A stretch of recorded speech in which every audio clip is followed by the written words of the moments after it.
നമസ്തേ. 10ാം ക്ലാസ്സിലെ കുട്ടികൾക്ക് സ്വാഗതം. ഇന്ന് വിശദീകരിക്കാൻ ആഗ്രഹിക്കുന്നത് അടിസ്ഥാന പാഠാവലിയിലെ അവസാനത്തെ പാഠഭാഗം, അവസാനത്തെ കവിത അമ്മയുടെ എഴുത്തുകൾ എന്ന ആ പാഠഭാഗം. പ്രശസ്ത കവി വി മധുസൂദൻ നായരാണ് ഇത് രചിച്ചിരിക്കുന്നത്. അദ്ദേഹത്തിൻ്റെ ഗാന്ധി എന്ന കവിതാ സമാഹാരത്തിൽ നിന്നാണ് അമ്മയുടെ എഴുത്തുകൾ എന്ന പാഠഭാഗം എടുത്തിരിക്കുന്നത്. നമുക്ക് കവിയെപ്പറ്റി ഒന്ന് പരിശോധിക്കാം. വി മധുസൂദൻ നായർ 1950 നെയ്യാറ്റിൻകരയിൽ ജനിച്ചു. സംഗീതാത്മകമായ ഭാവഗീത ശൈലിയിൽ നവകാൽപ്പനികതയ്ക്ക് പ്രചാരം നൽകിയ കവിയായിരുന്നു അദ്ദേഹം. കോളേജ് അധ്യാപകനായിരുന്നു. കേരള സാഹിത്യ അക്കാദമി അവാർഡ് അദ്ദേഹത്തിന് ലഭിച്ചിട്ടുണ്ട്. അദ്ദേഹത്തിൻ്റെ പ്രധാനപ്പെട്ട കൃതികൾ നാറാണത്തു ഭ്രാന്തൻ, ഗാന്ധർവം, ഗാന്ധി, അച്ഛൻ പിറന്ന വീട് മുതലായവ അദ്ദേഹത്തിൻ്റെ കൃതികളാണ്. 2019 അച്ഛൻ പിറന്ന വീട് എന്ന കൃതിക്ക് കേന്ദ്ര സാഹിത്യ അക്കാദമി അവാർഡ് അദ്ദേഹത്തിന് ലഭിക്കുക ഉണ്ടായി. കേരള സാഹിത്യ അക്കാദമി അവാർഡിനോടൊപ്പം തന്നെ 2019 അദ്ദേഹത്തിൻ്റെ അച്ഛൻ പിറന്ന വീട് എന്ന കവിതാ സമാഹാരത്തിന് കേന്ദ്ര സാഹിത്യ അക്കാദമി അവാർഡ് ലഭിച്ചിട്ട് ഉണ്ട്. നമുക്കിനി പാഠഭാഗം ഒന്ന് ശ്രദ്ധിക്കാം. അമ്മയുടെ എഴുത്തുകൾ. അമ്മയുടെ എഴുത്തുകൾ. അമ്മ, മാതാവ്. മാതാവിൽ നിന്ന് നാം കേട്ടു പഠിക്കുന്ന ഭാഷയാണ് മാതൃഭാഷ എന്ന് നാം വിവക്ഷിക്കുന്നത്. ഇവിടെ മാതാവിൻ്റെ, അമ്മയുടെ എഴുത്തുകൾ എന്ന് പറയുമ്പോൾ അദ്ദേഹം അമ്മയ്ക്ക് അയച്ച എഴുത്തിനോടൊപ്പം തന്നെ മാതൃഭാഷയെ കൂടിയാണ് ഇവിടെ വിലയിരുത്തുന്നത്. അമ്മയുടേതായ കരുതലും സ്നേഹവും വാത്സല്യവുമെല്ലാം നിറഞ്ഞ എഴുത്തുകൾ പുതിയ കാലത്തിൻ്റെതായ മോടിക്കൂട്ടലിനിടയിൽ ആ ചായ്പിലെ കാൽപ്പെട്ടിക്കുള്ളിലേക്ക്, ചെറിയ പെട്ടിക്കുള്ളിലേക്ക് ഒതുക്കേണ്ടി വരുന്നുണ്ട്. പുരോഗമിക്കും തോറും, പുരോഗമനം കൂടുന്തോറും പാരമ്പര്യം ഒക്കെ പിന്തള്ളപ്പെടുകയാണ്. പുരോഗമനത്തിൻ്റെയും പരിഷ്കാരത്തിൻ്റെയും തിരക്കിനിടയിൽ മാതൃഭാഷ പിന്തള്ളപ്പെടുന്നതിൻ്റെ സങ്കടമാണ് കവി ഈ കവിതയിൽ പങ്ക് വയ്ക്കുന്നത്. നമുക്ക് പാഠഭാഗം ശ്രദ്ധിക്കാം. അമ്മതൻ ചിന്മുദ്രയാണീ എഴുത്തുകൾ, തന്മകനായി പകർന്ന പാൽമുത്തുകൾ. ഇന്നു നാം വീടിന് മോടി കൂട്ടുന്നേരം ഒന്നായി അടുക്കി ഒതുക്കി വെക്കട്ടെ ഞാൻ. അമ്മതൻ ചിന്മുദ്രയാണീ എഴുത്തുകൾ. എന്താണ് ചിന്മുദ്ര? ചിത്തം, മനസ്സ്, മനസ്സിൻ്റെതായ മുദ്ര, മനസ്സിൻ്റെതായ ഓർമ്മപ്പെടുത്തലുകൾ. ചിന്മുദ്രയാണീ എഴുത്തുകൾ,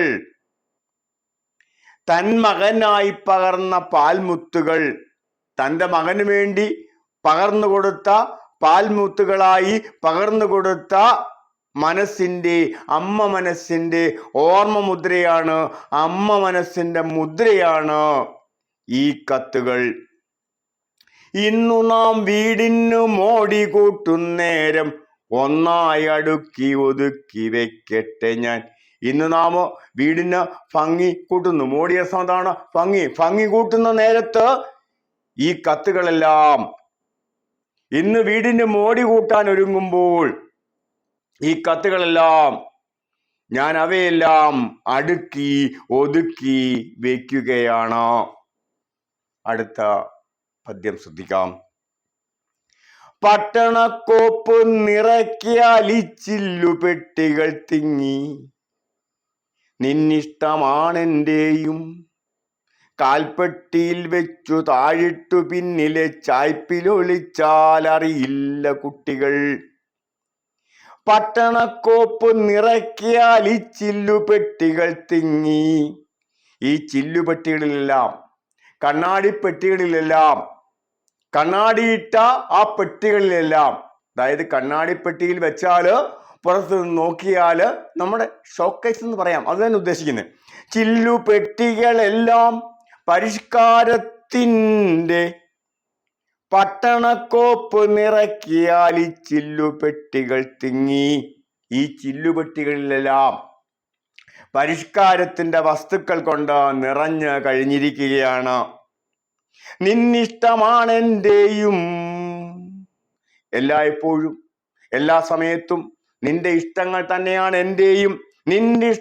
നിന്നിഷ്ടമാണെൻ്റെയും കാൽപ്പെട്ടിയിൽ വെച്ച് താഴിട്ടു പിന്നിലെ ചായ്പിലൊളിച്ചാലറിയില്ല കുട്ടികൾ. എല്ലാ സമയത്തും നിന്റെ ഇഷ്ടം തന്നെയാണ് എൻ്റെ ഇഷ്ടം. ആ കത്തുകള്, അമ്മയയച്ച കത്തുകള്, വാത്സല്യത്തിൻ്റെതായ നിധി പകർന്ന കത്തുകള് ആ കാൽപ്പെട്ടിയിൽ വെച്ച്, ചെറിയ പെട്ടിയിൽ വെച്ച് ചായ്പിൽ ഒളിച്ചു വെച്ചാൽ, താഴിട്ട് പൂട്ടി ചായ്പിൽ ഒളിപ്പിച്ചു വെച്ചാൽ കുട്ടികള് അറിയില്ല. അടുത്ത പദ്യം ശ്രദ്ധിക്കാം. എത്ര കൗതൂഹലം നോക്കിയാൽ മിണ്ടുമി ചിത്രലേഖത്തിന്റെ താളുകൾ. അമ്മതൻ വാത്സല്യമുക്ത കണ്ട സാരോപദേശങ്ങൾ, വേദന, പ്രാർത്ഥന, നാമസങ്കീർത്തനം, നാട്ടുപുരാണങ്ങൾ, വീട്ടുവഴക്കുകൾ, ഊട്ടുത്സവങ്ങൾ, വിതപ്പൊലിപ്പാടുകൾ, നാവേറുമന്ത്രം, നറുക്കിലപ്പൂവുകൾ, നീർവീഴ്ചയാറ്റാൻ മരുന്നു കുറിപ്പുകൾ, നാദമായി വന്നെൻ്റെ നാവിലെ തേനായി നാഭിയിൽ സ്പന്ദിച്ചതീയുള്ളെഴുത്തുകൾ. ആ രണ്ടു വരികളുടെ ഇടയിലൊന്ന് വരയ്ക്കുമോ? നാദമായി വന്നെൻ്റെ നാവിലെ തേനായി നാഭിയിൽ സ്പന്ദിച്ചതായുള്ളെഴുത്തുകൾ. ശ്രദ്ധിക്കാം നമുക്ക്. എത്ര കൗതൂഹലം, കൗതൂഹലം, കുതൂഹലം. കുതൂഹലാർത്ഥം വർദ്ധിച്ച ഉത്സാഹം, വർദ്ധിച്ച സന്തോഷം, അതാണ് എന്ത്? കൗതൂഹലം അല്ലെങ്കിൽ കുതൂഹലം.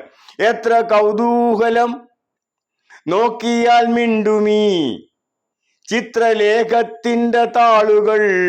നോക്കിയാൽ മിണ്ടുന്ന, നോക്കിയാൽ തന്നെ സംസാരിക്കുന്ന ആ ചിത്രലേഖത്തിന്റെ, എന്താ ചിത്രലേഖം? ആ എഴുത്തിന്റെ, ചിത്രലേഖത്തിന്റെ താളുകൾ. വളരെയധികം സന്തോഷം പകരുന്ന, വളരെയധികം ഉത്സാഹം പകരുന്ന, വളരെയധികം സന്തോഷം പകരുന്ന കാര്യങ്ങളാണ് നോക്കിയാൽ പോലും മിണ്ടുന്ന ആ രചനകളുടെ താളുകള്, എഴുത്തുകളുടെ താളുകള് പങ്കുവയ്ക്കുന്നത്.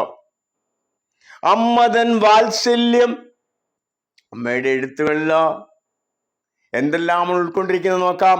അമ്മതൻ വാത്സല്യം, മുക്തകണ്ഠ സാരോപദേശങ്ങൾ.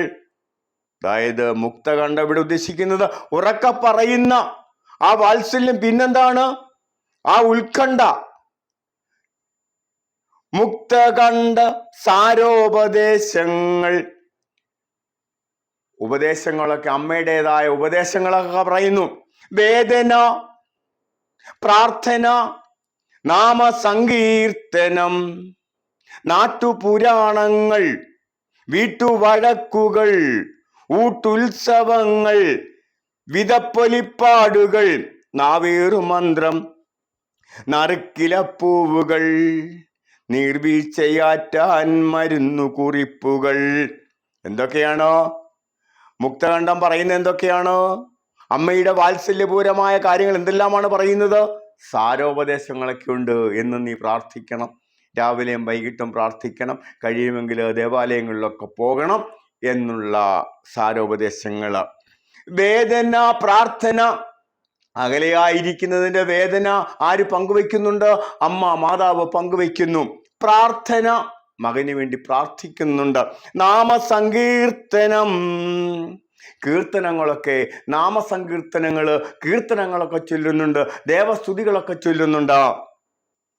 നാട്ടുപുരാണങ്ങൾ, നാട്ടുപുരാണങ്ങള്, ഈ നാട്ടിലെ വാർത്തകള്, നാട്ടിലെ കാര്യങ്ങളൊക്കെ പറയുന്നു. വീട്ടുവഴക്കുകൾ, അയൽക്കാർ തമ്മിലുള്ള വഴക്കുകളും ശണ്ടകളും ഒക്കെ, ചെറിയ ചെറിയ പിണക്കങ്ങളും ഒക്കെ പറയുന്നു. ഊട്ടുത്സവങ്ങൾ, അമ്പലങ്ങളിലും ഒക്കെയുള്ള ഉത്സവങ്ങള്, അന്നദാന ചടങ്ങുകളെ പറ്റി പറയുന്നു. വിതപ്പൊലിപ്പാടുകൾ, കൃഷി അറിവുകളെ പറ്റി പറയുന്നു. നാവേറുമന്ത്രം, എന്താണ് നാവേറുമന്ത്രം? നാവിന്റെ ദോഷം മാറ്റാനുള്ള മന്ത്രം, അതായത് കണ്ണുദോഷം. നാവേറുമന്ത്രം. നറുക്കില പൂവുകൾ, നിർവീഴ്ചയാറ്റാൻ മരുന്നു കുറിപ്പുകൾ. നറുക്കില പൂവുകള്, കീറിയ ഇലകളില് ഉള്ള ഈ നീർവീഴ്ച അകറ്റാനുള്ള ആ മരുന്നു കുറിപ്പുകള്, പൊടിക്കൈകള്. നാദമായി വന്നെന്റെ നാവിലെ തേനായി നാഭിയിൽ സ്പന്ദിച്ചതീ ഉള്ളെഴുത്തുകൾ. നാദമായി വന്നിട്ട്, ശബ്ദമായി വന്ന് എൻ്റെ നാവിലെ, നാവിൻ്റെ അർത്ഥം എന്താണ്? നാക്ക്. നാവിലെ തേനായി, നാവില് മധുരമൂറുന്ന തേനായിട്ട് നാഭിയില്, നാഭി അർത്ഥം എന്താണ്? പൊക്കിൾക്കൊടി. നാഭിയിൽ സ്പന്ദിച്ചതീ ഉള്ളെഴുത്തുകൾ. സന്തോഷം പകരുന്ന കാര്യങ്ങളാണ് നോക്കിയാൽ മിണ്ടുന്ന ആ രചനകളുടെ താളുകൾ പങ്കുവയ്ക്കുന്നത്. അമ്മയുടെ വാത്സല്യം, ഉത്കണ്ഠ, സാരോപദേശങ്ങള്, വേദന, പ്രാർത്ഥന, നാമസങ്കീർത്തനം, നാട്ടുപുരാണങ്ങള്, വീട്ടുവഴക്കുകള്, ഊട്ടുത്സവങ്ങള്, വിതപ്പൊലിപ്പാടുകള്, നവേറുമന്ത്രം, നറുക്കിലപ്പൂവുകള്, മരുന്നു കുറിപ്പുകള്, ഈ ഉള്ളെഴുത്തുകളെല്ലാം നാദമായി വന്ന്, ശബ്ദമായി വന്ന് എൻ്റെ നാവിലെ തേനായി, എൻ്റെ നാവിൽ മധുരമൂറുന്ന തേൻ കിനിയായി നാഭിയിൽ സ്പന്ദിച്ചുകൊണ്ട് എൻ്റെ പൊക്കിൾക്കൊടിയിൽ, അമ്മയും ഞാനുമായുള്ള ആ പൊക്കിൾക്കൊടി ബന്ധത്തിൽ സ്പന്ദിച്ചുകൊണ്ട് ഇരിക്കുന്നു. ആ രണ്ടു വരി ഒന്ന് ശ്രദ്ധിക്കാം. ആ രണ്ടു വരിയിലടിയിൽ വരച്ചോ. നമുക്ക് ആ നാദമായി വന്നെൻ്റെ നാവിലെ തേനായി നാഭിയിൽ സ്പന്ദിച്ചതീ ഉള്ളെഴുത്തുകൾ. ഈ വരികളുടെ പൊരുള്, അതിൻ്റെ ആശയം നമുക്കൊന്ന് വിശദീകരിച്ച് നോക്കാം. ശ്രദ്ധിക്കുമല്ലോ. നാദമായി വന്നെൻ്റെ, ശബ്ദമായി വന്നെൻ്റെ നാവിലെ തേനായി, നാക്കിലെ തേനായി, നാക്കിലൂറുന്ന മധുരമായി ഊറുന്ന തേനായി, നാഭിയില് പൊക്കിൾ കൊടിയില് സ്പന്ദിച്ചതീ ഉള്ളെഴുത്തുകൾ. നമുക്ക് ആ വരികളുടെ പൊരുള്, ആശയം ഒന്ന് ശ്രദ്ധിക്കാം. അമ്മയും കുഞ്ഞും തമ്മിലുള്ള, അമ്മയും മകനും തമ്മിലുള്ള ബന്ധം ആരംഭിക്കുന്നത് ഗർഭപാത്രത്തിൽ വെച്ചാണ്. അമ്മയുടെ ചിന്തകളും അമ്മയുടെ സ്വപ്നങ്ങളും അമ്മയുടെ വികാരങ്ങളുമെല്ലാം ആ വയറ്റിലുള്ള, ആ ഉദരത്തിലുള്ള കുഞ്ഞ് അറിയുന്നുണ്ട്. പൊക്കിൾ കൊടിയിലൂടെ ജീവവായുവും ഭക്ഷണവും മാത്രമല്ല, അമ്മയുടെ മനസ്സും കൂടിയാണ് കുഞ്ഞിലേക്ക് കിനിഞ്ഞ് എത്തുന്നത്, ഒഴുകി എത്തുന്നത്. നാഭിയിലെ സ്പന്ദനം എന്നതുകൊണ്ട് ഉദ്ദേശിക്കുന്നത് അതാണ്. പിറന്നു വീഴുമ്പോൾ കുഞ്ഞിന്റെ നാവിൽ പുരട്ടുന്ന തേനായും, വളർന്നു വരുമ്പോൾ കാതുകളിൽ മന്ത്രിക്കുന്ന സ്നേഹവചനങ്ങളായും അമ്മ എന്ന അനുഭവം കുഞ്ഞുങ്ങൾ അനുഭവിച്ച് അറിയുന്നു. മനസ്സിന്റെ ഭാഷയാണ് മാതൃഭാഷ. അമ്മയുടെ ഉദരത്തിൽ വെച്ച് അമ്മയുടെ മനസ്സ് കുഞ്ഞറിയുന്നത് മാതൃഭാഷയിലൂടെയാണ്. പിറവി മുതല്, പിറന്ന നാൾ മുതല് അതിൻ്റെ മാധുര്യവും കരുത്തുമെല്ലാം, മാതൃഭാഷയുടെ മാധുര്യവും കരുത്തുമെല്ലാം കുഞ്ഞിന് അനുഭവമായി മാറുന്നു. ബാക്കി ശ്രദ്ധിക്കാം. ഓരോന്നിനോരോ മൊഴിച്ചന്തം അമ്മയാം, നേരിൻ്റെ ഈണവും താളവും ഇമ്പവും, അമ്മയ്ക്കു മാത്രം തരാൻ കഴിയുന്നതാം വെണ്മയും ഞാനാകും ഓർമ്മതൻ ഭൂമിയും. ഓരോന്നിനോരോ മൊഴിച്ചന്തം അമ്മയാം. എന്താ മൊഴി? മൊഴി വാക്ക്, മിഴി കണ്ണ്. ഓരോന്നിനോരോ മൊഴിച്ചന്തം അമ്മയാം, നേരിൻ്റെ ഈണവും താളവും ഇമ്പവും. ഇമ്പർത്ഥം എന്താണ്? കേൾക്കാനുള്ള സുഖം, അല്ലെങ്കിൽ കേൾക്കാനുള്ള ഇമ്പം, സുഖം, സന്തോഷം. അമ്മയ്ക്കു മാത്രം തരാൻ കഴിയുന്നതാം വെണ്മയും, വെണ്മാർത്ഥം വെളുപ്പ് അല്ലെങ്കിൽ പരിശുദ്ധി, നന്മ. ഞാനാകുമോർമതൻ ഭൂമിയും. അമ്മയാകുന്ന നേരിൻ്റെ ഈണവും താളവും ഇമ്പമുള്ള ഓരോ മൊഴിയും വളരെയധികം ഭംഗി ഉള്ളത് ആണ്. അമ്മയ്ക്കു മാത്രം തരാൻ കഴിയുന്ന ആ വിശുദ്ധിയാണ്, അമ്മയ്ക്ക് മാത്രം തരാൻ കഴിയുന്ന, അമ്മ മനസ്സിന് മാത്രം പകർന്നു നൽകാൻ കഴിയുന്ന ആ വിശുദ്ധിയാണ്, നന്മയാണ്, പരിശുദ്ധിയാണ്. ഞാനാകുന്ന ഓർമ്മയുടെ ഭൂമിയാണ് ആ കത്തുകൾ. ഈ പറഞ്ഞ വരികളിൽ അമ്മയുടെ എഴുത്തുകളാണ് കവി ഇവിടെ നമുക്ക് വരച്ച. അമ്മയുടെ എഴുത്തുകൾ എന്തെല്ലാം ഉണ്ട്. അമ്മയുടെ എഴുത്തുകളിൽ പ്രകടമാകുന്ന മാതൃഭാവം എന്താണെന്ന് നമുക്കൊന്ന് വിശദമാക്കാം, വിശകലനം ചെയ്യാം. അമ്മ ജീവിതയാത്രയിലെ വഴികാട്ടിയും സ്നേഹ സാന്ത്വനവുമാണ്, സ്നേഹ ആശ്വാസവുമാണ്.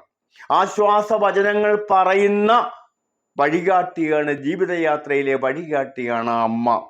അമ്മയുടെ സ്നേഹവാത്സല്യങ്ങളും ഉപദേശങ്ങളും തന്നെക്കുറിച്ചുള്ള ഉത്കണ്ഠകളുമാണ് എഴുത്തുകളിലൂടെ കവി ഇവിടെ അനുഭവിച്ച് അറിയുന്നത്. നാട്ടുപുരാണങ്ങളും വീട്ടുവഴക്കുകളും ഉത്സവകാര്യങ്ങളും കൃഷിയും മരുന്നുകുറിപ്പുകളും അനുഭവങ്ങൾ തന്നെയാണ്. അത് നാദമായും തേനായും സ്പന്ദനവുമായാണ് അമ്മ കുഞ്ഞിൻ്റെ അനുഭവമായി തീരുന്നത്. ഗർഭസ്ഥ ശിശുവിൻ്റെ നാഭിയിലെ സ്പന്ദനമായും പിറന്നു വീഴുന്ന കുഞ്ഞിൻ്റെ നാവിലലിയുന്ന തേനായും മുതിർന്നു വരുമ്പോൾ പ്രായമാകുമ്പോൾ സ്നേഹം തുളുമ്പുന്ന വാക്കുകളായും അമ്മയുടെ മനസ്സിലെ സന്ദേശങ്ങൾ മാറുന്നുണ്ട്. അമ്മയുടെ കത്തുകൾ പകരുന്നതും ഈ അനുഭവങ്ങൾ തന്നെ